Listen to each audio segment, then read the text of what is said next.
আল্লাহ পাক রব্বুল আলামিন বলেন গাফুরুর রহিম। আল্লাহ পাক রব্বুল আলামিন হইল রহমানুর রহিম, বড় দয়ালু, অত্যন্ত দয়ালু। আমার আল্লাহ আমাদেরকে মহব্বত করে বানাইছেন, কি কর ঠিক কিনা? আমার আল্লাহ আমাদেরকে মহব্বত করে মানুষ বানাইছেন। এই জন্য আমরা আজকে থেকে নিয়ত করি, আমরা যতই গুনাহ করেছি আমি গুনার জন্য আল্লাহর কাছে তওবা করব, কি কোন ঠিক কিনা? কেউ এমন আছে যে গ্যারান্টি দিতে পারে আমি 10 বছর বাঁচবো, আমি তওবা করে মৃত্যুবরণ করব? এই জন্য সবসময় কি করণ চাই? তওবা করণ চাই। আমি যে আয়াতটা করছি আল্লাহ قل يا عبادي الذين أسرفوا على أنفسهم, নবী আপনি বলে দিন আমার বান্দাদেরকে, ও আমার বান্দারা, তোমরা যারা অতিরঞ্জিত করেছো নিজের জানের উপর, নিজের নফসের উপর, অর্থাৎ তোমরা গুনাহ করতে করতে তোমার নিজের উপর নিজে কুরাল মারছো, জুলুম করছো। গুনাহ করতে করতে গুনার পরে আর কোন রহমতের আশা করা যায়? তারপরে আল্লাহ বলে তোমরা যতই গুনাহ করেছো, লা তাকনাতু মির রাহমাতিল্লাহ, ও বান্দা বান্দি তোমরা যতই গুনাহ করে থাকো, তোমাদেরকে আমি আদর করে বানাইছি, আমি চাই না তোমরা জাহান্নামে যাও। আল্লাহ জাহান্নামে যাওয়ার জন্য বান্দা, আল্লাহ বান্দাকে প্রত্যেক রাত্রে এসে আল্লাহ পাক রব্বুল আলামিন ডাক দে, আলামিন মুস্তাগফিরিন ফাগফির লাহ, ও আমার বৃদ্ধ বান্দা, ও বৃদ্ধ বান্দি, ও যুবক বান্দা, ও যুবক বান্দি, তোমরা আমার কাছে মাফ চাও, তওবা করো, আমি তোমাকে ক্ষমা করে দিব। সুবহানাল্লাহ। আমি নিজে দেখছি আমার এক মুসল্লি রয়েছে, নামে আসেন, ওনার ছেলের ঘর হাইতো না, বড় ছেলের ঘর হাইতো না, নামাজের কারণে হাইতো না, যতই মাফ চাইছি ঘুষা ভাঙছে না, 3 বার 4 বার মাফ চাইছি, ঘুষা ভাঙছে না, ঘুষা ভাঙছে না, ঘরের মাফ করতাম না, মাফ করছে। আল্লাহ কি মো, তাইলে আমরা কি গুনাহ করছি না করছি না বলে? আমার গুনাহ যদি আল্লাহ পাক রব্বুল আলামিন ধরে ফেলে, আমরা কোন বাঁচতে পারবো? হাসরের ময়দানে 5টা প্রশ্ন করবে, ওয়া আন উমরিহি ফীমা আফনা, ও বান্দা বান্দি, এটা সকলকে, রাজা বাদশা, রাজা প্রজা, ছোট বড়, ধনী গরিব, সকলকে হাসরের মারো 3টা প্রশ্ন না 5টা প্রশ্ন হাসরের। আর কবর হইল 1 নম্বর প্রশ্ন হবে আন উমরিহি ফীমা আফনা, এই বান্দা বান্দি তো সারা জীবন হিসাব দেয়, কেমনে কাটাচ্ছে, সারা জীবনের হিসাব চলে, কি গো আমরা হিসাব দিতে পারবো? মঈনুদ্দিন ফখরুদ্দিন একবার তারা তত্ত্বাবধায়ক সরকার হয়েছিল, কয়েক বছর আছেন, দুনো পার্টির কাছে বড় বড় দলের কাছে 5 বছর হিসাব চাইছে, হিসাব কেউ দিতে পারছে ঠিক মতে, সবাই জেল হারছে। তাহলে 5 বছর হিসাব দিতে পারছে না, সারা জীবনের হিসাব কিভাবে দিতে পারবো? আমরা হিসাব দিতাম? আমার আল্লাহ আমাকে সারা জীবনের হিসাব চাইবে। 2 নম্বর ওয়া আন শাবাবিহি ফীমা আবালা, বলবে আচ্ছা সারা জীবনের মধ্যে যৌবনকালটা আসেনি ভিতরে, কি কন সারা জীবনের মধ্যে যৌবনকাল আছে না? কিন্তু আবার 2 নম্বর প্রশ্ন করবো আলাদা করে যৌবনকাল সম্পর্কে প্রশ্ন। হে বান্দা, তোমার যৌবনকাল কোন ভালাতে কাটাইছে, কেমনে কাটাইছে? 2 নম্বর প্রশ্ন থাকবো আলাদা যৌবনকাল, যদিও যৌবনকাল সারা জীবনের প্রশ্নের ভিতরে চলে গেছে, আলাদা করে যৌবনকালটা এত দামি। এই যুবক, তুমি আজকে তওবা করে ফেলো, যুবক তওবা করে ফেলো, যুবক আজকে থেকে নিয়ত করো। এই যে আমার আগে হযরত মাওলানা আব্দুল মুনেম কি আনসারী সাহেব না বয়ান করছে, মা বাপের ওয়াজ কত সুন্দর, বড় বক্তা মাশাআল্লাহ, আমাদের মাদ্রাসার মুহতামিম, আল্লাহ তাআলা হায়াতে দান করো। এই এলাকার অনেক ওলামায়ে কেরাম আছে, সকলকে আমিন ইসলাম ভাই আছে আর অনেক ওলামায়ে কেরাম আছে, সকলকে আল্লাহ তাআলা হায়াত দেবে। এই এলাকার মুর্দেগানকে মাফ করে দেবে। আপনারা যারা জীবিত আছেন সকলকে সুস্থ সাথে হায়াত দেবে দান। যুবক, তুমি তোমার বাবার সঙ্গে মার সঙ্গে ভালো ব্যবহার করো। যুবক যদি মা বাবার সঙ্গে ভালো ব্যবহার করে তার রিজিকের মধ্যে বরকত হয়। কি বরকত যে হয়, এটা মা বাপ সম্পর্কে তো আমি আয়াত নিছি না। মা বাবার সঙ্গে যারা ভালো ব্যবহার করবে মৃত্যুর সময় তাড়াতাড়ি কালিমা নসিব হবে। মা বাপের বদদুয়া থাকলে তার কালিমা নসিব হইতে অনেক কষ্ট হবে, সহজে কালিমা নসিব হবে না। যুবক বুঝছেন? তাহলে মা বাপের সঙ্গে যদি তুমি ভালো ব্যবহার করো, নবীদের সঙ্গে তোমার কি হবে? এই যুবক, এই জন্য আল্লাহ তাআলা দ্বিতীয় প্রশ্ন যৌবনকালের কথা বলবে। যৌবনকাল আর একটা দামি জিনিস। যৌবনকাল সম্পর্কে এক যুবক ওয়াজ শুনতে গেছে, এক হুজুরে ওয়াজ করছে যে আল্লাহ রাসূল বলেছেন সাদা দাড়িওয়ালা মানুষজন কবরে যা আল্লাহর কাছে লজ্জা লাগে সাদা দাড়িওয়ালা বান্দাকে আযাব দিতে। হাদিসের মধ্যে আছে যারা সাদা দাড়ি তারা আল্লাহ লজ্জা দিতে আযাব দিতে। আল্লাহ সাদা দাড়ির কারণে এই দাড়িওয়ালাকে মাফ করে দিয়ে বলেন সুবহানাল্লাহ। তাহলে দাড়ি না থাকলে সাদা দাড়ি ফেলবো কি গো? তাহলে সাদা দাড়িওয়ালার কত দাম? তাহলে আমার আব্বা তো সাদা দাড়িওয়ালা, তাহলে আমার আব্বারে আমার আল্লাহ লজ্জা করে তারে মাফ করে দেয়। আমি সন্তান হয়ে তারে কি ব্যবহার করা দরকার? বুঝেননি আমার কথা? এক যুবক শুনছে এসে সাদা দাড়িওয়ালার এত মহব্বত, সাদা দাড়িওয়ালার এত দাম। যুবক চিন্তা করলো, যাক আমি দাড়ি রাখছি আর দাড়ি কামাইতাম না, আমার দাড়ি সাদা দাড়ি লিয়ে যদি ব্যস্ত কবর যেতে দিতে আমার আল্লাহ আমার দাড়ি দিটা কত বড় নিয়ম। কিন্তু ঘটনাক্রমে তার যুবক তুই তার এত অসুখ হয়েছে সে আর বাঁচবে না। তোর এক বন্ধুরে বলছে, বন্ধু আমার তো মনে আকাঙ্ক্ষা ছিল, আমি ওয়াজ শুনেছিলাম একজন আলেমের কাছ থেকে যে সাদা দাড়িওয়ালাকে আল্লাহ তাআলা আযাব দিতে লজ্জা করে, আমি সাদা দাড়ি নিয়ে কবরে যাইব। এখন তো আর আমি সাদা দাড়ি না, আমার যুবক অবস্থায় মৃত্যুবরণ করবো মনে হয়, আর আমি বেশি বাঁচবো না বাবু। হে বন্ধু, আমি যদি এই অবস্থায় মৃত্যুবরণ করি আমার দাড়ি তো কালা থাকবো, তুমি যখন আমাকে কাফন করবো আমার দাড়িটার মধ্যে তুমি কি করবা? বাজার থেকে আড়া দিয়ে আমার দাড়ি সাদা দিয়ে। ওই যুবককে যখন ইন্তেকাল করলো, কাফনের পর যখন তার দাড়িটা সাদা করে কবরে শুয়াইয়া দিল, আল্লাহ পাক রব্বুল আলামিন এই যুবককে জিজ্ঞাসা করলেন, ও যুবক বান্দা, তুমি তোমার বন্ধুকে দাড়ি সাদা করার জন্য কেন বললা? যুবক বলল, ইয়া আল্লাহ রাব্বুল আলামিন, আমি তো তোমার এক আলেম বান্দা থেকে শুনেছিলাম সাদা দাড়িওয়ালা যখন কবরে আসে তোমার নাকি লজ্জা হয় আযাব দিতে। এই জন্য আমার মনে বড় আকাঙ্ক্ষা ছিল, আমি যখন দাড়ি সাদা হইবার বয়স পাইতাম আমি দাড়ি সাদা করে আসতাম।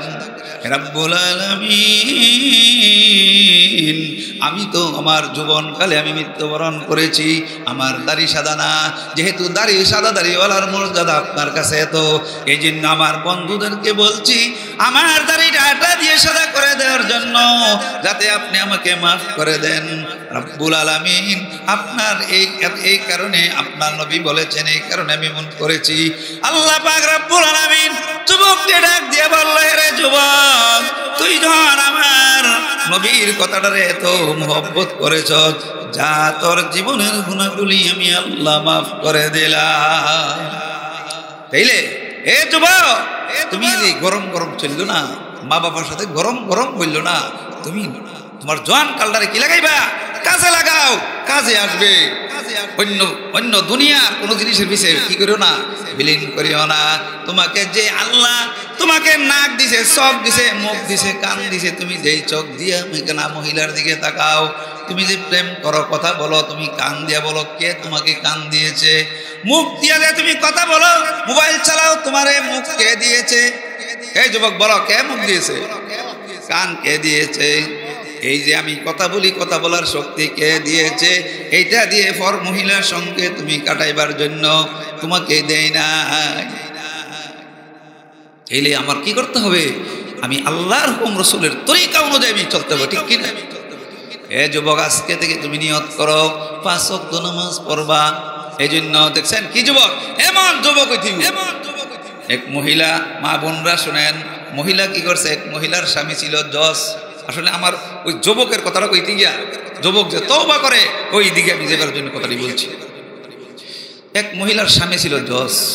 কি জজ? জজের বউ আল্লাহওয়ালা, নামাজ পড়ে, পর্দা করে। জজের অনেক বোঝা, জজ সাহেব দাঁড়িয়ে রাখেন, কইলই নাইস মারে, স্বামী নাইস মারলেন, স্ত্রী আর কি করবো। 2-3 বছর এমন গেছে, কিন্তু 3 বছর পরে স্বামীকে একদিন বলল, হে স্বামী, আপনি দাঁড়িয়ে রাখতেই হবে। আমার দাড়ি আমার মন চাইলে রাখবো, নাইলে রাখবো।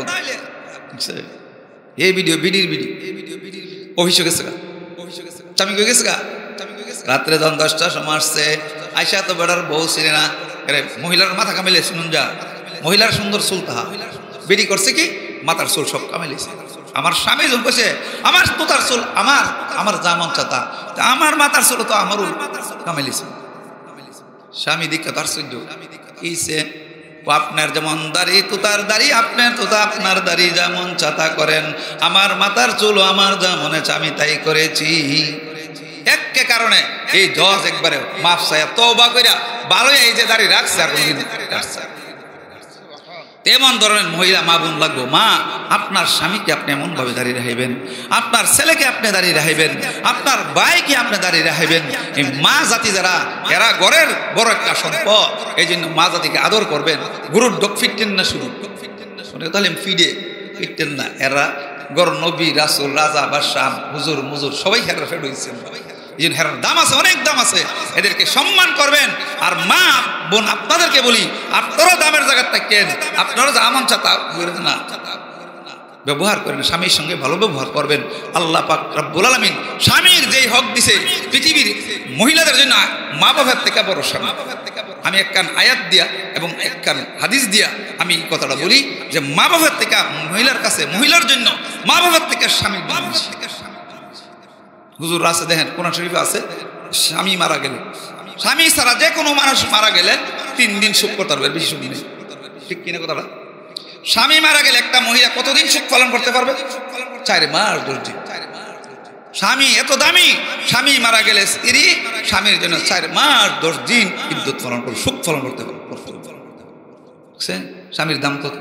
আর এক হাদিস এমনি আছে, আল্লাহ রাসূল ফরমান,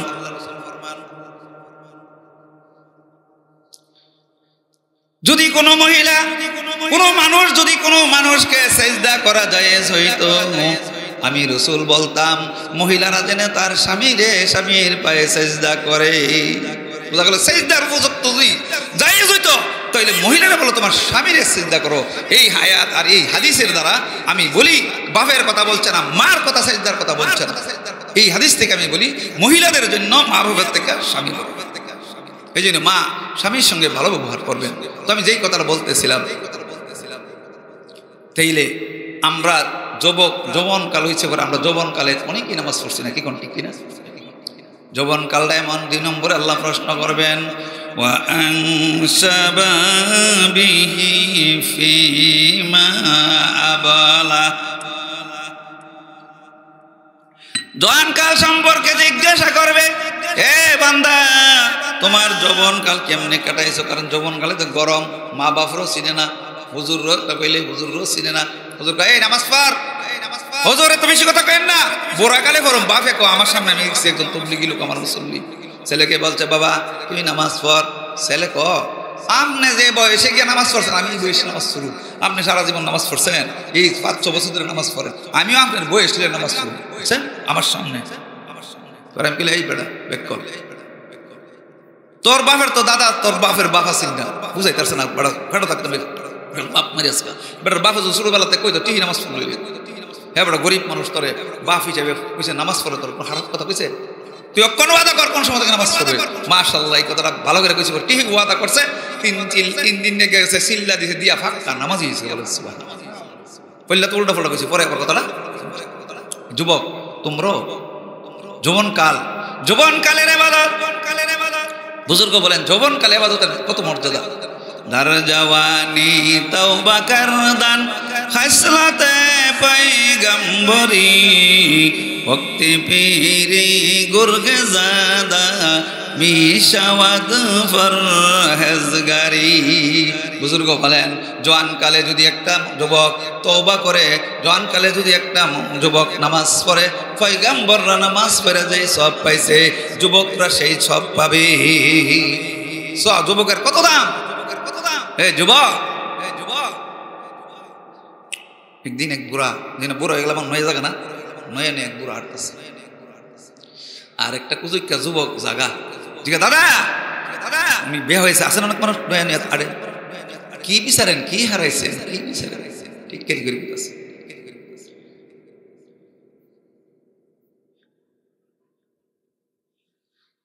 জওয়ানে জওয়ানে জওয়ানে গোপকিরে চেগম গার্তি চেহম গাস্তি দারিরা। যুবক বলে ও বুড়া আপনি কি হারাইছেন, কি তালাশ করেন? বুড়া তো এদিকে টিটকারি করে প্রশ্ন, বুড়া উত্তর দিছে, বুড়া দিছে, বুড়া বলে আমি, হে যুবক আমি যেই জিনিস হারাইছি সেই জিনিস তালাশ করতে আসি। যাওয়া বারদাত ফির হোস্তা কাল্লুম क्या में जवानी कर दामगुम। বুড়া বলে এ যুবক আমি কি হারাইছি শোনো, আমার জওয়ান কাল হারাইছি, এত দামি জওয়ান কাল, আমি জওয়ান কাল হারাইছি, আমি জওয়ান কাল তালাশ করি। যুবক জওয়ানে গো বাপিরে তুকাইয়াবি জওয়ানিরা कसे हरगज़ नमियाबाद दोबारा जिंदगानी रा। যুবক বলে ও বেকল বুড়া, দুনিয়ার পৃথিবীর কোন জায়গা শুনছো জওয়ান কাল ফিরে হইতে? জওয়ান কাল কোনোদিন ফিরে আসে না, তুমি কেন তালাশ করো জওয়ান কাল? কি গো যুবক তো ঠিক কথাই কিছে। তখন এই বৃদ্ধ তারে কতগুলি যুবককে ওয়াজ করছে, দেখো জওয়ান কাল ফিরে আসে না, দিকে আমি অনেক তালাশ করি কিন্তু জওয়ান কাল ফিরে আসে না। হে যুবক আমি জওয়ান কাল আমি পাগলামি করে কাটাইছি, বৃদ্ধকালে শক্তি নাই, কিচ্ছু করতে পারি না, জওয়ান কালে শক্তি ছিল, কারো কথা ধরি নাই। যুবকরে বলতেছে আফসোস করে, জওয়ানি রাফতার মস্তি বপিরিয়া মদা সুস্তি নাশুদ তাআত জবত বখতি শুদা হাসল পেশমানি।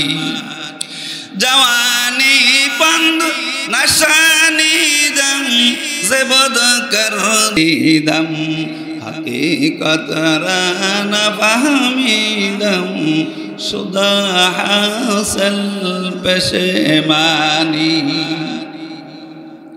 जिंदगानी फिक्र फानी कुछ नहीं जावेंगे साथ शाह हातम बरानामी चले आखिर हलिहा। किसी खाक पामत कर खाक अपने जिंदगानी को जवानी कर फिदा इस पर क्या जिसने दी जवानी को। बुरा बोले ओ যুবক আমার যৌবনকাল হারাইছি, আমি নষ্ট করছি, আমার আর কাজে আসে না। তোমার জওয়ানকাল থাকতে তুমি আমার কথাটা শোনো, তোমার জওয়ানকাল তুমি নষ্ট করো। উনি বলেন জওয়ানি পন নাশানি দাম। জওয়ানকালে বাপে ওয়াজ করছে, হুজুরে ওয়াজ করছে, কত মারা বুঝাইছে, একটা ওয়াজও ধরছি শুনছি না, কেন তার হাকিকত মাহিয়ত আমি বুঝছি না, পাগলামি ডর চলছি, কারো কথা ধরছি না, জিন্দেগি সব শেষ করে দিচ্ছি। হে যুবক উনি শেষ একটা ওয়াজ করছে, কিসি খাক পামত কর খাক अपने जिंदगानी को जवानी कर फिदा इस पर क्या जिसने दी जवानी को। যুবক তোমাকে যে আল্লাহ তোমার জওয়ান কাল দিছে, এটা আল্লাহর জন্য তুমি বিলীন করো। তুমি ফুরি ফান্তের পিছে, মোবাইলের পিছে তোমার এই যৌবনকালটা নষ্ট করিও না। তুমি আল্লাহর পিছে, রাসূলের মহব্বতে, আল্লাহর মহব্বতে তোমার যৌবনকালটা তুমি কাটাও। এই যুবক, আজকে থেকে 5 ওয়াক্ত নামাজ পড়তে রাজি আছেন? যুবক, এই যুবক নাই না কথা করো। মাশাআল্লাহ, আজকে থেকে 5 ওয়াক্ত নামাজ পড়বো। মা বাবার সঙ্গে ভালো ব্যবহার করতে কে রাজি? কোন যুবক রাজি মা বাবার সঙ্গে ভালো ব্যবহার করবেন? তাহলে মা বাবার সঙ্গে আমরা ভালো ব্যবহার করতে হবে। মা বাবার অন্যায় করলে তওবা করতে হবে, মা বাবার সাথে মাফ চায়া। এই যুবক, তোমাকে কি করব? প্রশ্ন করো, তোমার যৌবনকাল কোন হালাতে আছে? যে আজকে মা বাবার সাথে আমরা গরম দেখাই, গরম না না। এই জন্য এক বুজুর্গ বলেন, বউয়ের কথাই করুণাই মাকে অপমান, তোমার দেহের রক্ত মাংস মায়ের অবদান। ঠিক কিনা কথাটা? আমরা যে জন্মেছি কার ফেড়ে ছিলাম? মার ফেড়ে সব কিছু। আর মা একা আমার জন্ম দেওয়ার ক্ষমতা নাই। আমার বাপও কি আছে? শরীক আছে পুরাপুরি। বউয়ের কথাই করুণাই বাপকে অপমান, তোমার দেহের রক্ত মাংস বাপের অবদান। মা বাপ দুজন মিললে একজন হয়েছে। আমার জন্মটা মা বাপ, আল্লাহ হইলেন সৃষ্টিকর্তা, মা বাপ হইল জন্মদাতা। ঠিক কিনা? আল্লাহর হকের পরই মা বাপের হক। মা বাবার সঙ্গে তুমি ভালো ব্যবহার করবা। চোখটা নিচে দিয়া, মাথাটা নিচে দিয়া তুমি কি করবা? বাপ মার একবার তাকাইলে তোমার একটা কবুল হজের সওয়াব দিবে। যুবক, আজকে থেকে মা বাবার সঙ্গে ভালো ব্যবহার করতে রাজি আছি তো? যারা করছেন না, হালেস তওবা করতে হবে। তো আল্লাহ পাক রব্বুল আলামিন এই আয়াত, আমি যে আয়াত পড়েছিলাম, আল্লাহ বলেন, ও নবী আপনি বলে দেন আমার বান্দাদেরকে, তোমরা যারা গুনাহ করতে করতে জর্জরিত হয়ে গেছো, তোমরা আমার রহমত থেকে নৈরাশ হইও না। আল্লাহ তাআলা তোমাদের জীবনের গুনাহগুলি মাফ করে দিবে, কারণ আল্লাহ হলো ক্ষমাকারী, দয়ালু। এই আয়াতের অর্থটা বলুন। এই আয়াতের শানে নজুল, অনেক লোক ব্যভিচারী করত, বেশি ব্যভিচারী, জিনা ব্যভিচারী করত। অনেক লোক হত্যা করত, অনেক বেশি হত্যা করেছে। তারা রাসূলের দরবারে এসে চোখের পানি ছেড়ে বলছে, ইয়া রাসূলুল্লাহ। যেমন হযরতে সালাবা রাদিয়াল্লাহু তাআলা আনহু, হযরতে সালাবা আব্দুর রহমান নামে ওনার একজন বন্ধু ছিল। ওই বন্ধু জিহাদে চলে গেছে। বন্ধু বলেছে, সালাবা আমি তো জিহাদে যাইতেছি, তুমি কিন্তু আমার বিবির খবর রাখো, খেয়াল রাখো যাতে কোনো সমস্যা না হয়। হযরতে সালাবা উনি খেয়াল রাখছে, কিন্তু একদিন শয়তানের প্রবঞ্চনা পরে উনি পর্দা উঠাইয়া আব্দুর রহমানের বিবিকে দেখছে। দেখি আব্দুর রহমানের বিবির হাতে গিয়া ধরছে। আব্দুর রহমানের বিবি বলে, ও আল্লাহর বান্দা নবীর সাহাবা, তোমাকে তো তোমার বন্ধু আমাকে খেয়াল রাখার জন্য বলছে। তুমি যেমন ভাবে আমার হাতে ধরলা, বেগনা মহিলার হাতে ধরলা, তুমি আল্লাহর কাছে হাসরের ময়দানে কি জবাব দিবা? তোমার বন্ধু আব্দুর রহমানের কাছে কি জবাব দিবা? এই কথা বলার সঙ্গে সঙ্গে সালাবার ভিতরে আল্লাহর ভয় এমন ঢোকা ঢুকছে, হাই হাই আমি বেগনা মহিলার হাত কেন ধরলাম, আমার কি উপায় হবে? এই সালাবা হযরতে উমর রাদিয়াল্লাহু আনহুর কাছে গেছে। না ঘটনা রয়েছে, যখন আব্দুর রহমান বাড়িতে ফিরে আসছে, আব্দুর রহমান শুনছে তার বিবির সঙ্গে সালাবা এমন ব্যবহার করছে। সালাবাকে ডেকে এনে আব্দুর রহমান বলল, ও সালাবা, আমি তো তোমাকে দিয়েছিলাম আমার বিবির খবরাখবর বাজার সাজার করার জন্য, তুমি এমন জঘন্য কাজ কিভাবে করলা? সালাবা বললে, ভাই আমি তো এমন জঘন্য কাজ করেছি, আমার কোনো বাসা নাই, আমার তওবার জন্য তুমি আমাকে গলার দড়ি বাইন্ধা টান্না টান্না তুমি আমার এনে আমারে উমরের কাছে নিয়ে যাও। দড়ি বাইন্ধা ওই আব্দুর রহমান টেনে টেনে নিছে। সে নিজেই কইছে, আমারে দড়ি বাইন্ধা টেনে টেনে নেও, নিয়ে তো নিয়ে আমার তওবা কবুল হয়, আমি জীবনে আর এমন করব না। যেন একটু ধরছে, এটাও তো বলবো না। উমর রাদিয়াল্লাহু তাআলা আনহুর কাছে গিয়ে বলল, উমর আমি তো ভুল ক্রমে শয়তানের দুগা ফইরা তার বিবির হাতে ধরেছিলাম, আমার আল্লাহ আমার গুনাহ মাফ করবে কিনা? ওমর বললেন, না না, এই গুনাহগার পাপিষ্ট, তোর কোনো তওবা নাই, তুই চলে যা। গেলেন হযরতে আবু বকরের কাছে। হযরতে আবু বকর রাদিয়াল্লাহু তাআলা আনহু নূর কাছে গিয়ে বলো, সাহাবা বলল, ও ইয়া রাসূলুল্লাহ, আমি তো এমন এমন গুনাহ করেছি, আমার কোনো তওবার সুরত আছে কিনা, মাফ পাওয়ার সুরত আছে কিনা? আবু বকর বলল, না না, তোমার কোনো ক্ষমার সুরত নাই। গেলেন আলী রাদিয়াল্লাহু আনহুর কাছে। আলী রাদিয়াল্লাহু আনহু এই কথা বলো, দড়ি দিয়া টাইন নাই নিছে। শেষ বলে গেলেন হুজুর সাল্লাল্লাহু আলাইহি ওয়াসাল্লামের নিকট। হুজুর সাল্লাল্লাহু আলাইহি ওয়াসাল্লামের কাছে যাওয়ার পর ওই সময় এই আয়াত নাজিল হয় নাই, কি করবে? একজন পর মহিলার হাতে ধরলে কি? রাসূল বললেন, না না, তোমার কোনো তওবার কোনো সুরত নাই, আল্লাহর পক্ষ থেকে এই ব্যাপারে কোনো আসে নাই, তুমি তওবা করতে হবে। তুমি কি করতে? তওবার না, তোমার গুনাহ, তোমার তওবার কোনো সুরত নাই। সালাবা জঙ্গলে চলে গেছে, সারা রাত কাঁদে, সারা রাত এমন কাঁদা কাঁদে জঙ্গলের ভিতরে। যারা জঙ্গলের ভাষাতে যায় মনে হয় যে জাহান্নামে, বুঝি জাহান্নামের আগুনের ভিতরে আছে। সালাবা এত কাঁদা কাঁদে আল্লাহর কাছে তওবা করে, আল্লাহ আমি তো অনেক বড় পাপ করেছি। দেখছেন ওই সমস্ত সাহাবারা এইগুলি বলছে। আরেক সাহাবা হযরতে দাহিয়াতুল কালবি রাদিয়াল্লাহু আনহু রাসূল সাল্লাল্লাহু আলাইহি সাল্লামের কাছে এসে বলল, রাসূল করিম সাল্লাল্লাহু আলাইহি সাল্লাম একদিন দোয়া করলেন, রব্বুল আলামিন, তুমি দাহিয়াতুল কালবি না হই আবু জাহেলকে তুমি দুজনের একজনকে মুসলমান বানায়া তুমি ইসলামকে জয়যুক্ত করো। দাহিয়াতুল কালবি করার দিন চলে আসছে। দাহিয়াতুল কালবি এসে রাসূলুল্লাহ সাল্লাল্লাহু আলাইহি সাল্লামের কাছে বলল, ইয়া রাসূলুল্লাহ, আপনি তো ধর্মের কথা অনেক বলেন, ইসলাম ধর্মের কথা অনেক বলেন, কিন্তু আমি যে গুনাহ করেছি, আমি মুসলমান হইলে কি আমার এত গুনাহ কোনোদিন মাফ হইবে?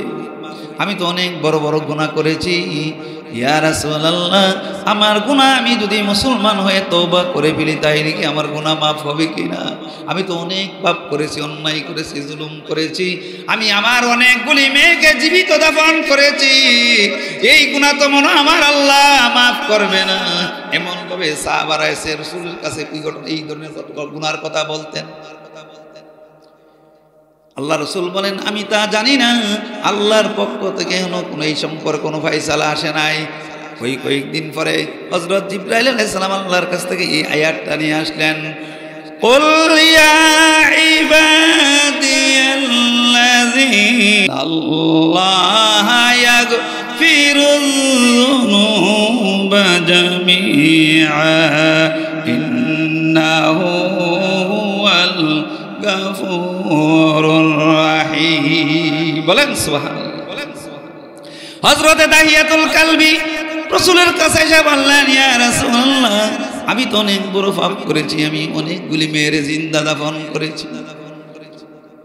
ইয়া রাসূলুল্লাহ, আমি শেষ যে মেয়েটাকে আমি দাফন করেছি, এই মেয়েটার আওয়াজটা এখনো আমার কানে যখন বেশি আসে, আমি তখন চোখের পানি ফিরে রাখতে পারি না। আল্লাহ রাসূল উনি বলেন, ইয়া রাসূলুল্লাহ, আমার বিবি যখন হামেলা ছিল, আমি এক জায়গায় অনেক দিনের জন্য চলে গেলাম, তখন আমার বিবিকে বলেছিলাম, বিবি যদি মেয়ে সন্তান হয় তাকে জিন্দা কবর দিয়া দিও, কিন্তু আমি আস্তে আস্তে অনেক দিন দেরি হয়ে গেছে, আসে দেখি মেয়েটা বড়।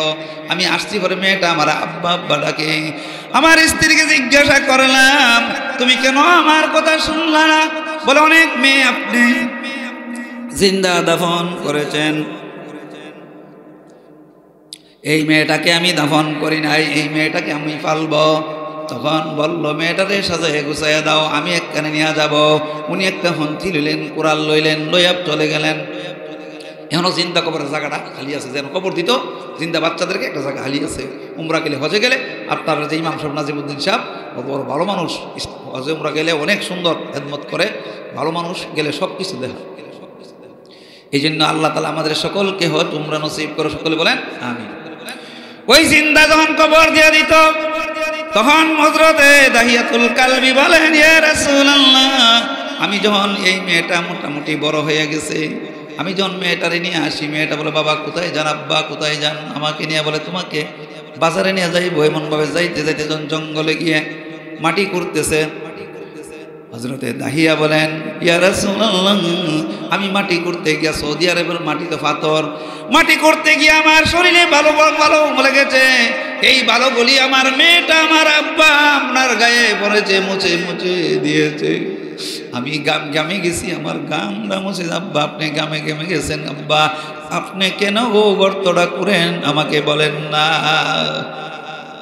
হযরত দাহিয়াতুল কালবি বলেন যখন গর্তটা করে আমি মেয়েটারে নিয়ে যখন গর্তের ভিতরে ঢুকাইয়া দিছি, মেয়েটা ডাক দিয়া বলে বাবা আপনি যদি আমাকে মেয়ে স্বীকার করতে কষ্ট লাগে, আমাকে একবারের জন্য ছেড়ে দেন, আমারে আপনি মাইরেন না, আপনি আমাকে ছেড়ে দেন।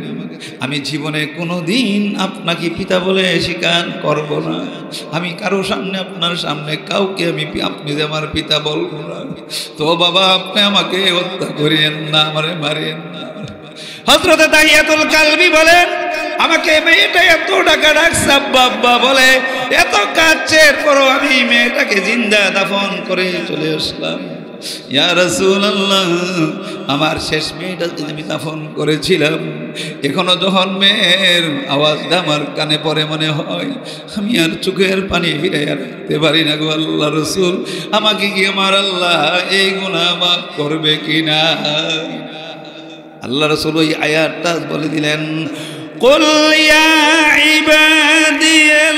ইবাদিয়াল্লাযীনা আসরাফু আলা আনফুসিহিম, হে নবী আপনি বলে দিন আমার বান্দা, হে আমার বান্দারা, যারা যত গুনাহই করেছো, যতই গুনাহ করেছো, তোমরা আমার রহমত থেকে নৈরাশ হইও না, তোমরা আমার রহমত থেকে নৈরাশ হইও না। তারা তওবা করে মুসলমান হয়ে গেছে, আল্লাহ বলেন তওবা করলে তার জীবনের গুনাহ আল্লাহ মাফ করে দেয়।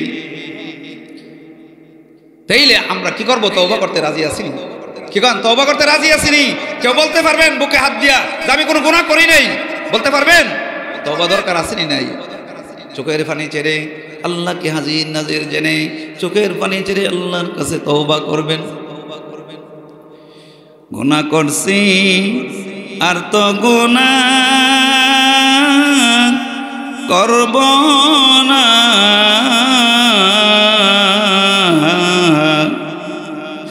দয়া করে মাফ করে দেন রব্বানা। চোখের পানি ছেড়ে আল্লাহর কাছে নির্জনে বসিয়া চোখের পানি ছেড়ে বলবেন গুনাহ করছি আর তো গুনাহ করব না,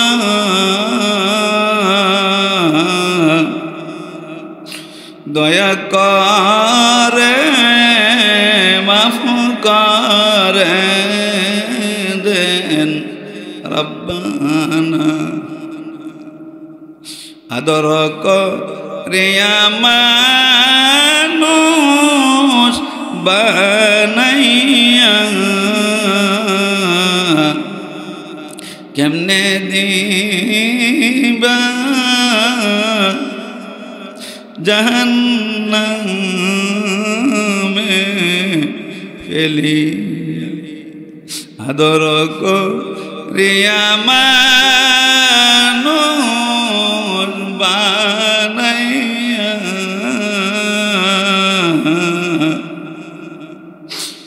কেমনে দিবা জাহান্নামে ফেলিয়া। বান্দা যখন জাহান্নামে জ্বলিবে, বান্দা যখন জাহান্নামে জ্বলিবে, ওরে মাবুদ কেমনে সাইয়া দেখিবে, ওরে মাওলা কেমনে সাইয়া দেখিবে এ জীবনে না করিলাম বন্দেগি গুনাহ করে কাটাইলাম জিন্দেগি সকলেরই দরজা হইতে ফিরিয়া আপনারই দরজায় নাইলাম পরিয়া আপনি যদি মাফ না করেন বান্দারে আল্লাহ আপনি যদি মাফ না করেন বান্দারে বলেন আপনার বান্দা যাবে কারদারে বলেন আপনার বান্দা যাবে কারদারে তোবা করে আবার তাওবা ভাঙ্গিলাম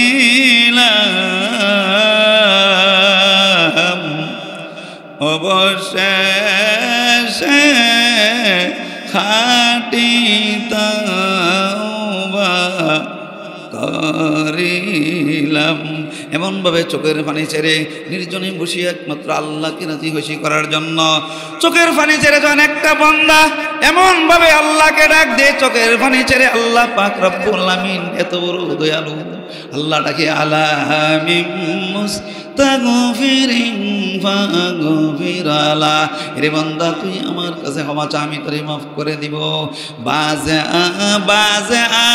হারাতে হাস্তি বাজে গর কাফের ওগি বুরু বুত ফুনুস্তি বাজে দরগাহে না উম্মীদ নীস সব্বার আগার তোমা শিকস্তি বাজে আল্লাহ বলেন রে বান্দা তুই মুসলমান হোক কাদিয়ানি হোক খ্রিস্টান হোক তুই ইহুদি হোক তুই যত গুনাহগার হোক তুই কবর তো হিন্দু হোক তুই গাবর হোক কাফের হোক তুই যদি আমার কাছে তওবা করে ফেলস আমি আল্লাহ তোর জীবনের গুনাহগুলি মাফ করে দিব কাফেরও যদি আল্লাহর কাছে তওবা করে মুসলমান হয়ে যা তার জীবনের গুনাহ আল্লাহ মাফ করে দিবেন সুবহানাল্লাহ এক লোক আল্লাহর নাম কি আস-সামাদ আসেনি আল্লাহুস সামাদ সামাদ কার নাম আল্লাহর নাম আর মূর্তিরে আরবিতে কয় সনাম সানামন অর্থ মূর্তি তে মূর্তি পূজা করে হে বসে বসে অনেক দিন ইয়া সনম কয়েক বছর পরে হঠাৎ তার মুখ দিয়ে আছে ইয়া সামাদ এই কথা বলার সঙ্গে সঙ্গে আল্লাহর পক্ষ থেকে ডাক এসে পড়ছে ও বান্দা তুই আমারে কেন ডাকো সে তো কাপড়ে গেছে কিরি এত বছর ধরে মূর্তিরে ডাকি মূর্তি তো একটা করলো না আমি কারে ডাক দিতাম দিয়ে চিন্তা করে আবার দেখছে আমি কেমনি কইছি ইয়া সামাদ কইছি আবার ডাক দি ইয়া সামাদ আল্লাহ জানাই দে বান্দা তুই আমাকে এতদিন পরে আমার কথা কেমনে মনে হইল রে বান্দা তুই কেমনে আমাকে ডাক দিলি এই বান্দা এই কাফের ডাক দিয়া বলে ও গো আপনি কে আমাকে পরিচয় দিন আল্লাহ জানাইয়া দিলেন বান্দা তোর খালেক মালিক তোর সৃষ্টিকর্তা হইলাম আমি আল্লাহ তখন সে তওবা করে এক আল্লাহর উপর ঈমান নিয়ে আসছে তার গুনাহ আল্লাহ মাফ করেছে বলেন সুবহানাল্লাহ এই যে তওবা করতে আমরা রাজি আছি নি কিতাবে হাদিসের কিতাবে আল্লাহর রাসূল ফরমান কিফিল নামে একজন আগেকার লোক ছিল তার এমন কোনো গুনাহ নাই মানে জিনা ডাকাতি চুরি যত জাতের গুনাহ আছে মতকুর এমন কোনো গুনাহ নাই হাদিসের কিতাবে আল্লাহর রাসূল বলছেন যে কোনো গুনাহ নাই করছে ওই এলাকার একটা পরিবার পুরুষ লোকটা কাজ করতে পারে না, অসুস্থ ছেলে মেয়ে নিয়ে অনেক দিন যাবৎ খানা নাই। মেয়েটা আবার ওই গুণাগার কিফিল, তার নাম ছিল কিফিল। কিফিল বড় ধনী ছিল, যদিও বড় গুণাগার, কিন্তু ধনী আছে। ওই মহিলাটা গিয়া কিফিলের কাছে কিছু টাকা চাইছে, ভাই বাবা আমার কিছু টাকা দেন, আমরা অনেক দিন যাবৎ খানা নাই, ছেলে মেয়ে নিয়ে স্বামী নিয়ে কষ্ট, আমাদের টাকা নিয়ে গেলে তুমি খারাপ কাজ করতে বিড়ি গেছে গা হানা হয়ে তাহম তো এই খারাপ কাজ করতাম। কিন্তু এক সপ্তাহ চলে গেছে, হানার ব্যবস্থা নাই। স্বামীরে জানাইল, স্বামী আমি তো টাকা রুজির কোনো স্রোত পাই না, আর একটা স্রোত যে আছে জিনা করতে হয়। স্বামী বলল, ছেলে মেয়েগুলি সব দিয়ে মারা যাবে, আমিও মারা যাবো, তখন কি করা, যান বাঁচাইবার জন্য তুমি একবার হইল তুমি খারাপ কাজ করে আমাদেরকে খাওয়ানোর ব্যবস্থা করো। এই ছেলে মেয়ের স্বামীর এই অবস্থা দেখে বিটি মনে মনে ভাবছে, যাক একবার যাই, কিন্তু আমি কেমনি গুনাহ করব। গিয়া কি ফিল্ডে বললো, তাইলে কি করবা? বলে তোমার 60টা স্বর্ণ টাকা দেওয়ার বললে তুমি আমার সঙ্গে খারাপ কাজ করো। তারে 60টা টাকা দিয়ে দিল মহিলারে। দিয়া যখন তারা তৈয়ার হইল, প্রস্তুতি হইল জিনার কাজ করবে, এমন সময় মেয়েরা কিতাবের হাদিসে আল্লাহ রাসূল ফরমান, ইরআদাত ওয়া বাকাত, মেয়েরা কম্পন শুরু হয়ে চোখের পানি ছেড়ে কাঁদতে আরম্ভ করলো।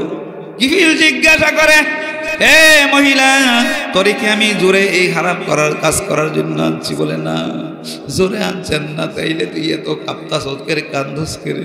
মহিলা বলে, ও কিফিল, আমার জীবনে কোনোদিন আমি এই জিনার কাজ করি নাই।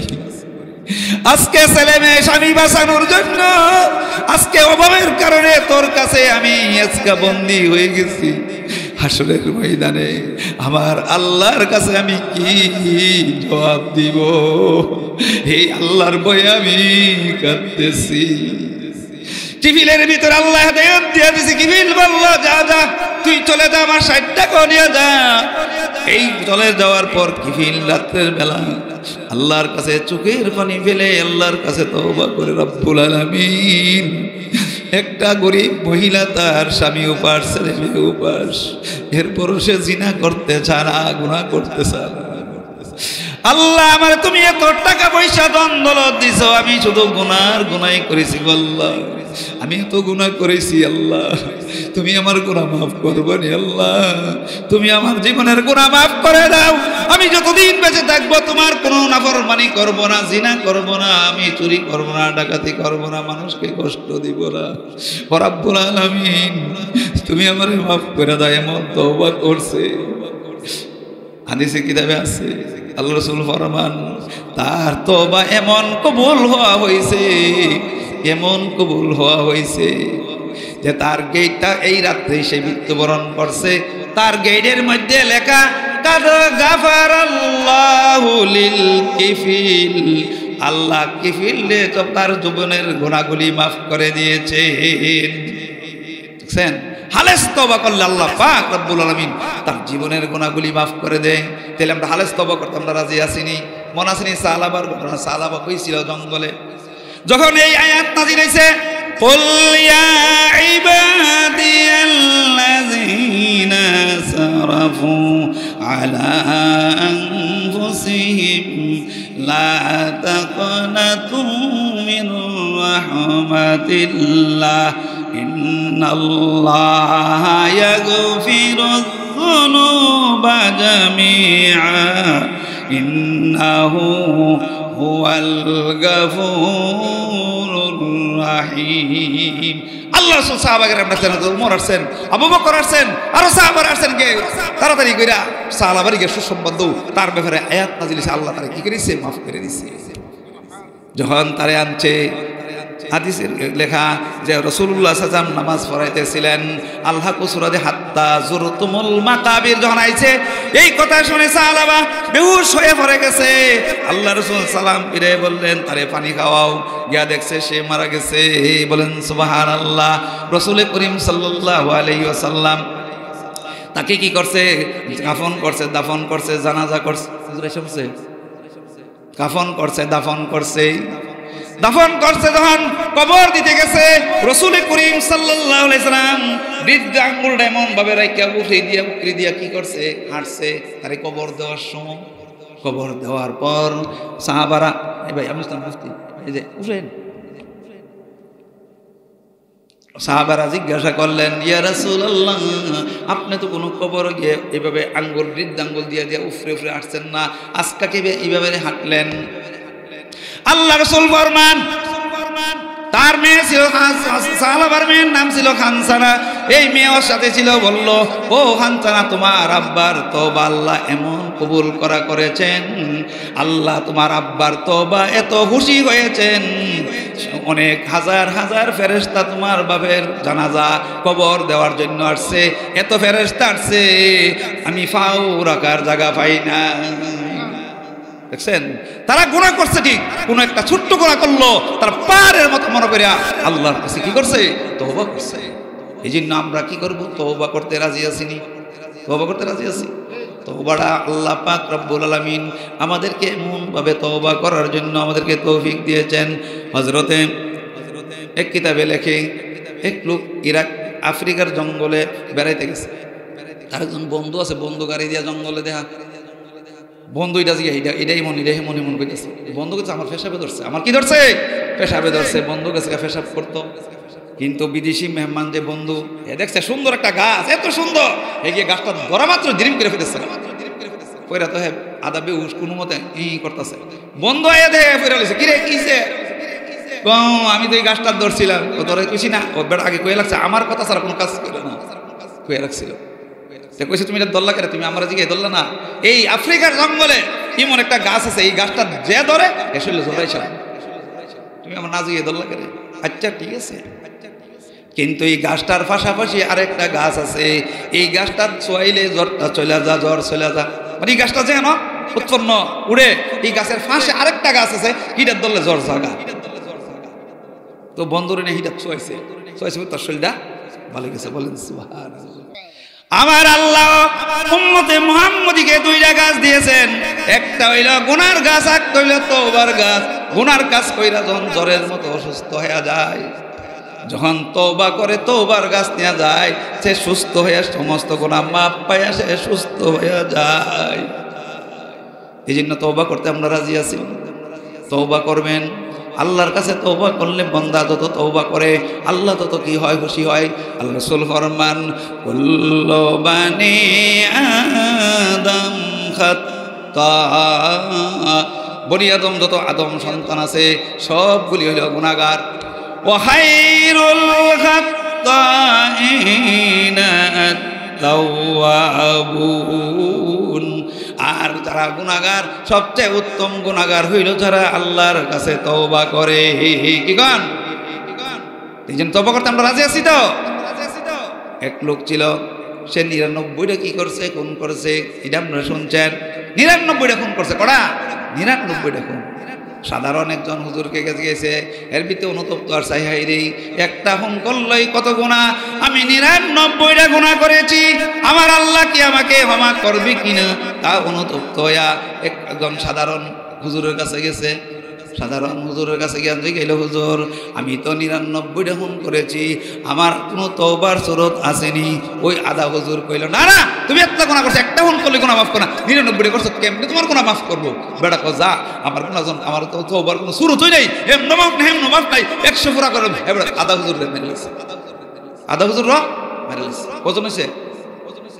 কিন্তু তার বৃত্তিটি পুরাইতেছে, আমি ৯৯টা মাইরি তওবা করতে আসলাম, তার কথা শুনে তারও মেনে নিলাম, আমারই আল্লাহ মাফ করবো? আমার তো আল্লাহ মাফ করতো না, না করলে আমার কি উপাইব? আমার যহুদা মাফ না করে আমার কি যে এটি আল্লাহ পছন্দ করে। যখন আল্লাহর কাছে অনুতপ্ত হয়ে যায়, আল্লাহ তাআলা বান্দার কোন কাজটা যে কবুল করে মনে রাখেন।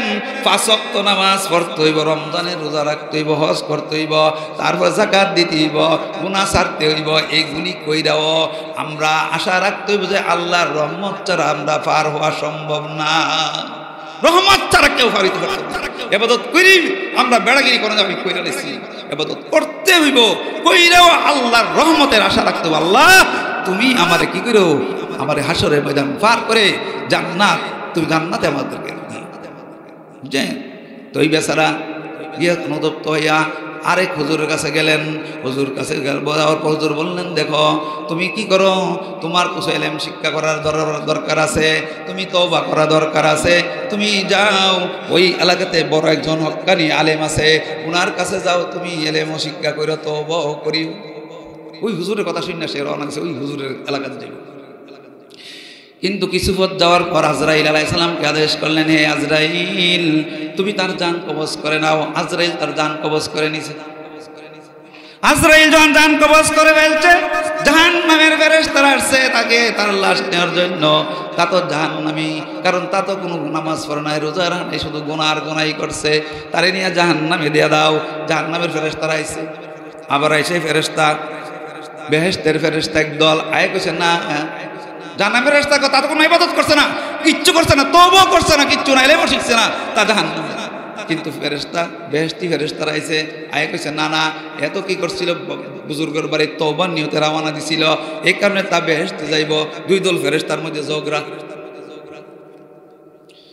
আল্লাহ পাক রব্বুল আলামিন জিবরাইল আলাইহিস সালামকে পাঠিয়ে দিলেন, হ্যাঁ জিবরাইল তুমি গিয়া দেখো তাদের ঝগড়া মিটানোর জন্য, দেখো সে যতটুক আসছে কি বেশি আসছে, বুজুর্গর বাড়ির দিকে বেশি আসছে না বুজুর্গর বাড়ির দিকে কম আসছে, তুমি গিয়া দেখো।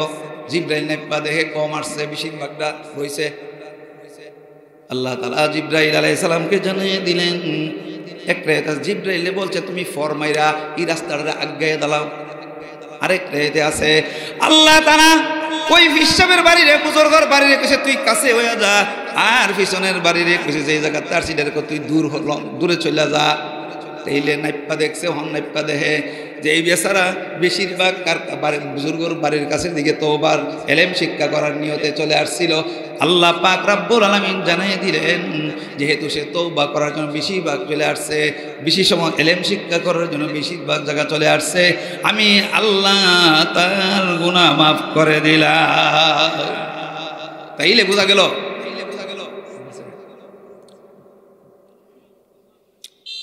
তাইলে আমরা তওবা করতে রাজি আছি ইনশাআল্লাহ। আজকে থেকে আমরা কি করব? তওবা কি? তওবা ও তওবা আলী তওবা তওবা এই তওবার জন্য আলী রাদিয়াল্লাহু বলেন, এক নম্বর আমি অতীতে যত গুনাহ করছি এই গুনার উপর আমি অনুতপ্ত লজ্জিত হওয়া। বলেন এক নম্বর কি? অতীতের গুনার উপর লজ্জিত হওয়া, হাইরে আমি কি করলাম, হাইরে আমি কি করলাম। দুই নম্বর হইল আমি যে আল্লাহর হুকুমগুলি ছাড়ছি, নামাজ ছাড়ছি, নামাজ দি কাজা করতে লাগ দইব, রোজা ছাড়ছি, রোজা দি কাজা করতে লাগ দইব। পড়ল দুইটা। তিন নম্বর হইল বন্দার হক যদি মাইরা তাহি এটাও তার যার যারিয়া দিতে থাকতে হইব। পড়ল তিনটা। চার নম্বর হইল কোনো মানুষকে যদি আমি হাতের দ্বারা মোহর দ্বারা কষ্ট দিয়া থাকি সেজন্য তাদের কাছ থেকে ক্ষমা নিয়ে যাওয়া। পড়ল চারটা। পাঁচ নম্বর হইল আমি ভবিষ্যতে আমি যেই সমস্ত গুনাহ করেছি আমি গুনার এই গুনাহগুলির দ্বারে কাছে যাইব না, তার দৃঢ় সংকল্প করা, পুরা ইচ্ছা করা যে জীবনে কোনোদিন আমি গুনাহই করব না। এরপর হইল যে আমি যেভাবে আল্লাহর নাফরমানি করতে আমি নিজেকে দেখেছি, ভবিষ্যতে কোনোদিন আল্লাহর নাফরমানিতে না দেখে আমি আমাকে আল্লাহর হুকুম পালনের মধ্যে দেখব, এমন কি করা, পাক্কা পাক্কি নিয়ত করা। এরপর যদি কোনো গুনাহ হয়ে যায় সঙ্গে সঙ্গে তওবা করে নেওয়া। কি কোন তওবা করতে আমরা রাজি আছি? তাইলে আল্লাহ রাসূল ফরমান আত-তাইবু মিনাজ যামবি কামান লা যামবা লা। ওরে যাইছে বুঝতে আমরা কই না করে। আল্লাহ রাসূল ফরমান যে ব্যক্তি গুনাহ থেকে তওবা করে সে যেন নিষ্পাপ বাচ্চার মতন হয়ে যায়। তাইলে আমরা আল্লাহর কাছে তওবা করতে এলে আমরা তো সব বড় সবগতারি হুজুরের কাছে তওবা করি। আজকে থেকে প্রত্যেকে নিয়ত করব যে আমি আল্লাহর কাছে চোখের পানি ছেড়ে নির্জনে বসে আমি আল্লাহর কাছে তওবা করব। তওবা করে যদি আমি মৃত্যুবরণ করতে পারি আমার আল্লাহ আমার সমস্ত গুনাহ মাফ করে দিবে। আল্লাহ তাআলা আমাদের সকলকে হাঁটি তওবা, সহি তওবা করার তৌফিক দান করুন। আল্লাহ তাআলা এই মাহফিলকে কবুল করুন, কিয়ামত পর্যন্ত জারি রাখুন। আমাদের সকলকে হইতে পারে এই মাহফিল কারোর জন্য শেষ হইতে পারে। আল্লাহ যেন এই তওবার কথা শুনে আমরা যেন সকলেই আমল করতে পারি। খালেস তওবা আল্লাহ আমাদেরকে নসিব করুন, আমাদের গুনাহগুলি মাফ করে আমাদেরকে মৃত্যু দান করেন, কলমা নসিব করে মৃত্যু দান করেন। আমিন ওয়া আখিরু।